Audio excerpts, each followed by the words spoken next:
What is human history? It is a record of the victors of power and purpose, evolution, the agricultural revolution, and so on.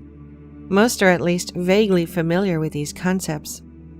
But what if it is not quite so simple? What if the stories of the ancients, tales of gods and angels, of giants and disasters, are more literal than they might seem upon first glance? Look closer, and an alternative history of the human race may be revealed, one which totally upends conventional knowledge and the history of power. This is an alternative history which has been censored out of human understanding, mostly forgotten or ignored, until now. Before we continue, we'd like to thank ExpressVPN for sponsoring this video. ExpressVPN is the fastest and one of the most trusted virtual private network services out there. It helps keep your private information private by masking your IP address. Now that recent events make us spend more time at home, we must protect our personal data, as government surveillance agencies can track and collect our private information. ExpressVPN provides a layer of protection to prevent others from being able to see what you're searching for and what sites you visit. I often see YouTube videos which are unavailable or blocked in my country. All I have to do is open ExpressVPN and set the country location I need, and the video gets unlocked. This also works for Netflix shows which are available only in specific countries. I'm currently in Australia and I can't watch The Lord of the Rings on Netflix. But all I have to do is use ExpressVPN, connect to a server in Canada, refresh the page, and I can watch it freely. You can support our channel and get 3 months free by visiting expressvpn.com/universe inside you. They also have a 30-day money-back guarantee, so you have nothing to worry about.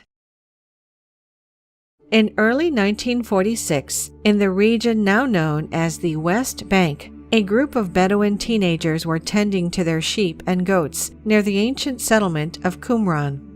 To pass the time, monotonous as it was, they threw around the rocks they found littered across the rugged desert terrain.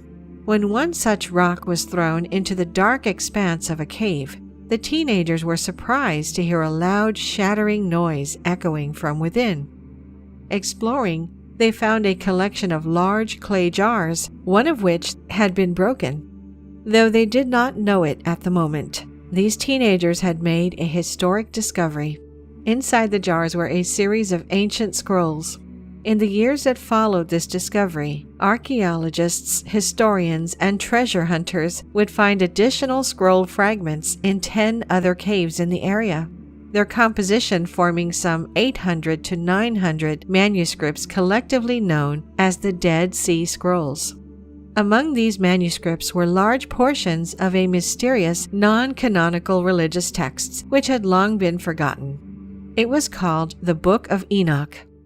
In its entirety, the Book of Enoch is made up of 5 books: the Book of Watchers, Book of Parables, the Astronomical Book, the Dream Visions, and the Epistles of Enoch, containing some 100 chapters.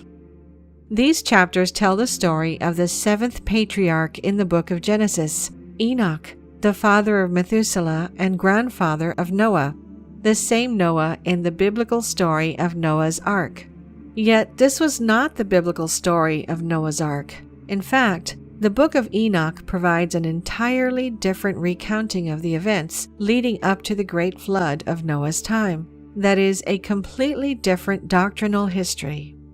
It tells a story of the Watchers, explained in biblical terms to be fallen angels, sent to earth to watch over humans at some undefined and ancient point in time. Unfortunately, far from merely watching humans, these watchers became infatuated by human women and in short order began to engage in depraved sexual acts with them. The Book of Enoch tells of the children born through this interbreeding between watchers and humans, called the Nephilim.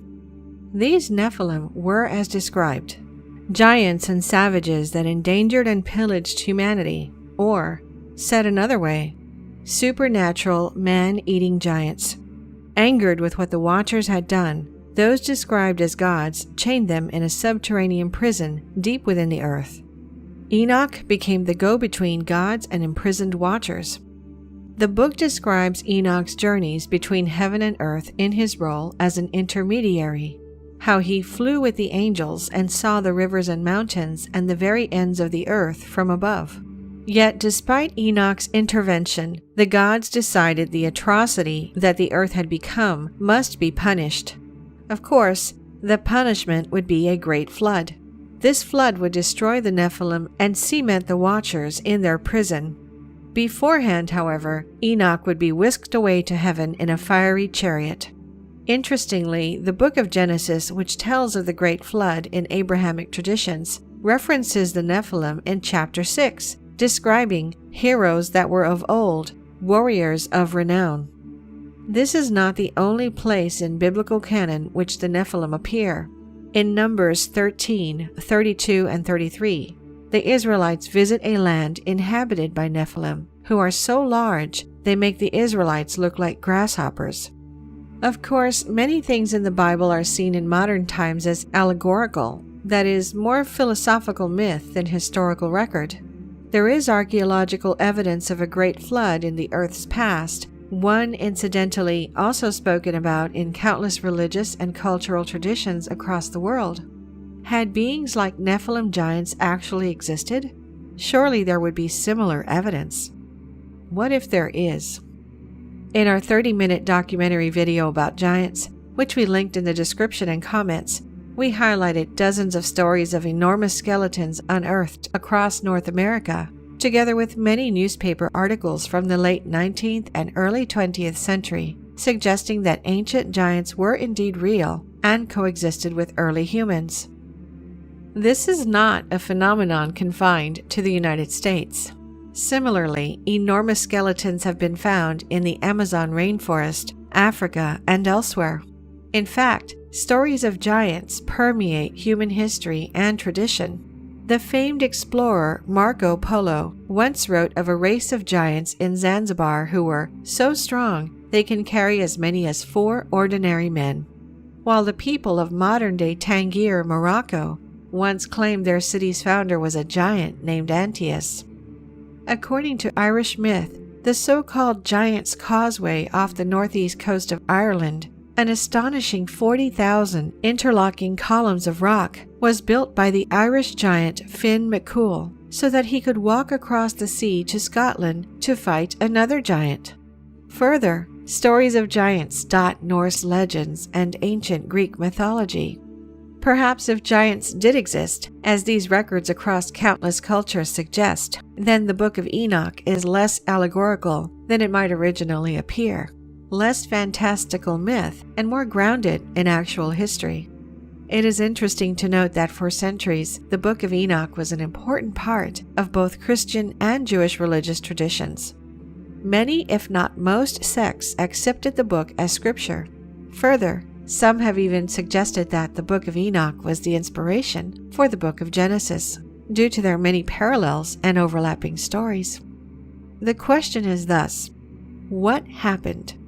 Why is the Book of Enoch not part of the Bible? To answer this, we must go back to the early centuries after the death of Jesus Christ.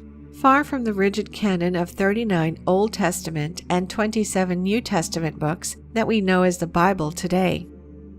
Originally, there were numerous Gospels and religious texts which made up the broad spectrum of Christian tradition.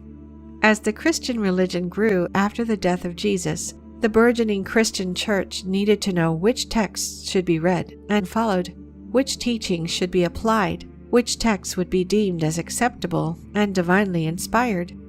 The church needed, out of diversity, to create uniformity. They needed an official canon.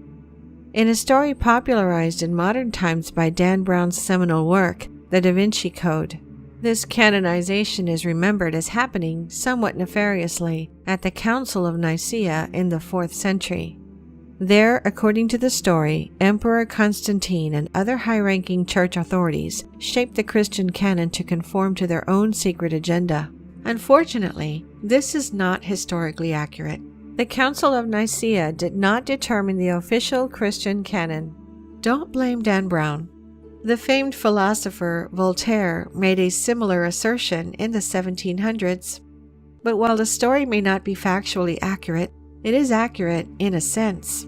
High-ranking members of the church certainly did pick and choose what to include in the official biblical canon. They argued, pulled strings, cast their opponents as heretics, and almost certainly sought to expand their own power.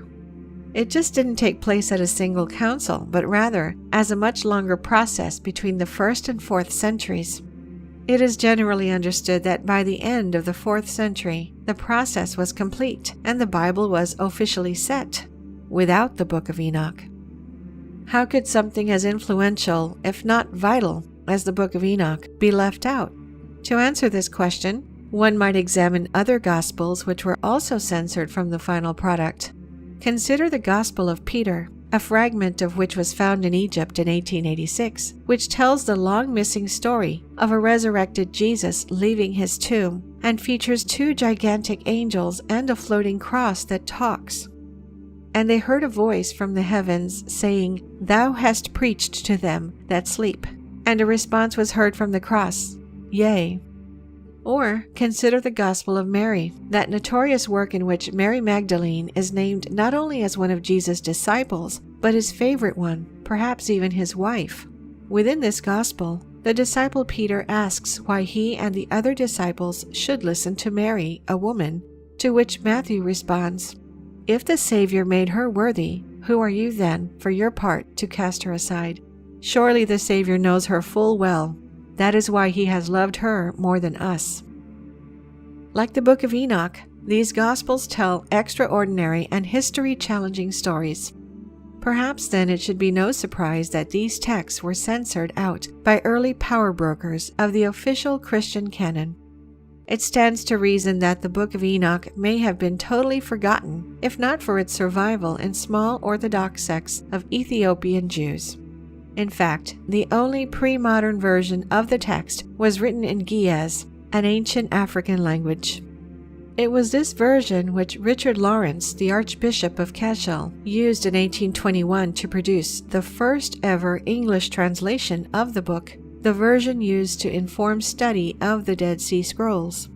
Curiously, though the Book of Enoch was omitted from the established Christian canon and subsequently forgotten in all but the most obscure corners of religious tradition and theological study, the Bible does contain numerous references to it. There are references to the Nephilim in Genesis and Numbers. Genesis also contains an extensive recounting of Enoch's lineage. The book of Hebrews describes how God had taken Enoch away, seemingly a reference to his being taken to heaven via fiery chariot before the great flood. Jude, meanwhile, contains an entire paragraph transcribed almost word for word from Enoch, suggesting that the book may in fact have served as an early inspiration for canonical biblical texts. Further, Corinthians 11:5-6 contains instructions from St. Paul that women should cover their heads while in church. This seemingly a direct reference to the fact that the watchers in the Book of Enoch were attracted to women with long flowing hair.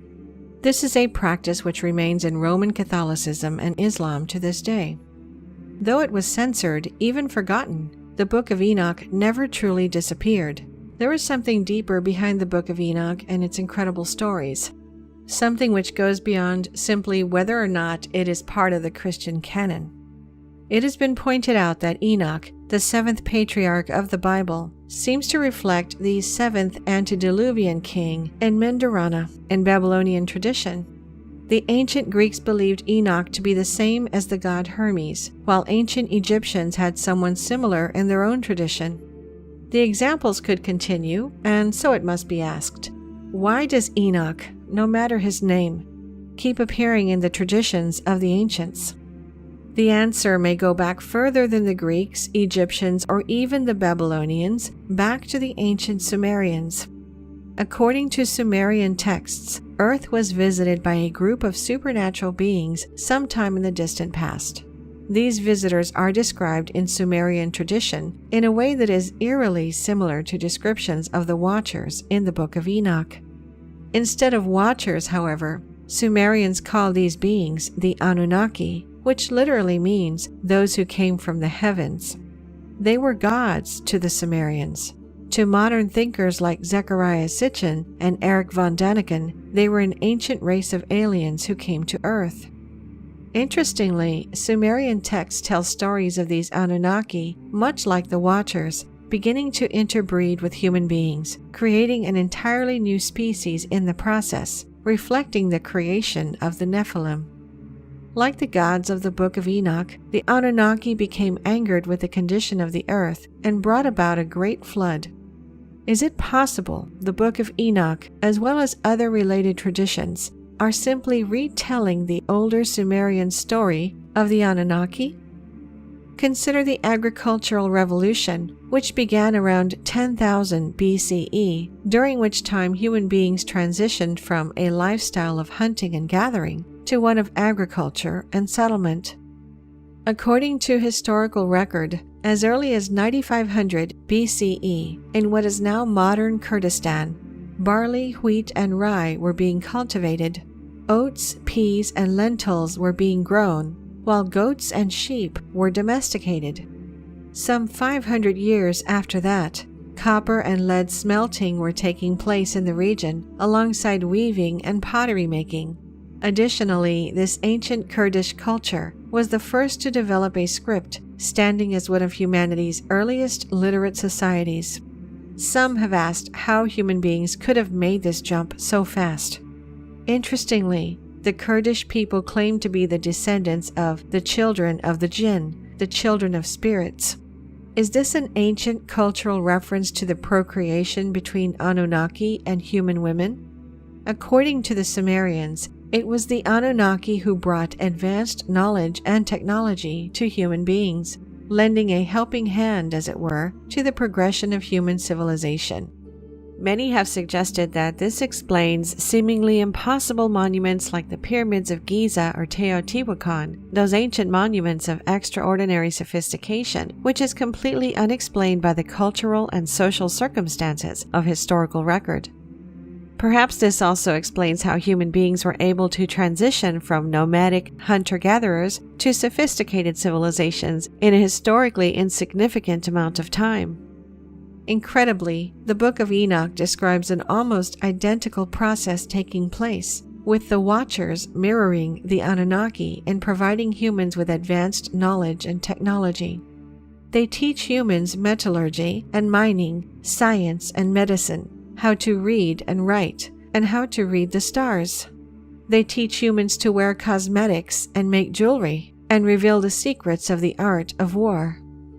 The Book of Enoch 8:1-3a reads, "And Azazel taught men to make swords and knives and shields and breastplates, and made known to them the metals of the earth and the art of working them, and bracelets and ornaments, and the use of antimony and the beautifying of the eyelids, and all kinds of costly stones and all coloring tinctures.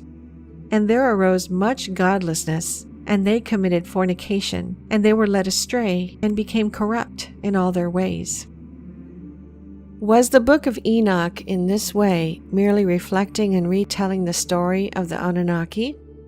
It is interesting that the most common example given of something completely unexplained by the cultural and social circumstances of historical record, that is to say, something the Anunnaki must surely have helped ancient humans with, are the Egyptian pyramids. According to the ancient Arabian historian Al-Marizi, these pyramids were built by a king named Sarid, who lived before the Great Flood. Incidentally, Sarid, translated into Hebrew, is Enoch. Consider elsewhere in the Book of Enoch, in a chapter in which Enoch bears witness to the secrets of the lightnings and the secrets of the thunder. Some have suggested this chapter is meant to illuminate the riddles of energy and electricity. Again, this relates directly to the Anunnaki, who many believe have been trying to reveal similar secrets to human beings through crop circles for some time. In our latest video called "Crop Circles Contain Blueprints for Free Energy Devices," we talked about how in only the past few decades, crop circles have appeared across the world detailing complex mathematical equations magnetic diagrams and motors, mechanical routers, and the field lines of an electrical charge, the work, according to some, of the Anunnaki. In fact, consider Enoch's description of his journey to meet the gods while keeping in mind the UFO sightings which often accompany and complement these crop circles. "I was taken to a kind of floating palace," Enoch said. "It was huge, like carved glass. The floor had glass plates. Through the floor, you could see the stars we were crossing." With this in mind, one might wonder if the fiery chariot which took Enoch away before the Great Flood was not in fact an alien spacecraft. It may seem hard to believe that stories as mind-blowing as these, of Watchers and Anunnaki and Nephilim giants, stories which permeated ancient cultures for thousands of years, should be largely forgotten. The Sumerians erased from the pantheon of ancient civilizations, the Book of Enoch censored from biblical canon. However, given the way these stories fundamentally reshape human history and redefine what human beings are, their exclusion is perhaps no surprise. Yet, maybe these stories were not, in fact, totally erased. Consider the well-known biblical story of Adam and Eve and the Garden of Eden. Read it not literally, nor philosophically, but as an allegory. Read it metaphorically. God creates Adam to watch over the earth, much as the gods send the watchers to do in the Book of Enoch. From Adam's rib, God creates Eve. Adam and Eve procreate, representing the interbreeding between the watchers and human females. Adam and Eve are told they can eat anything they want in the Garden of Eden, except fruit from the tree of knowledge of good and evil. Of course, they do eat from the tree of knowledge, representative of the watchers bringing advanced technology and knowledge to human beings, which perhaps they were not mentally evolved enough to handle.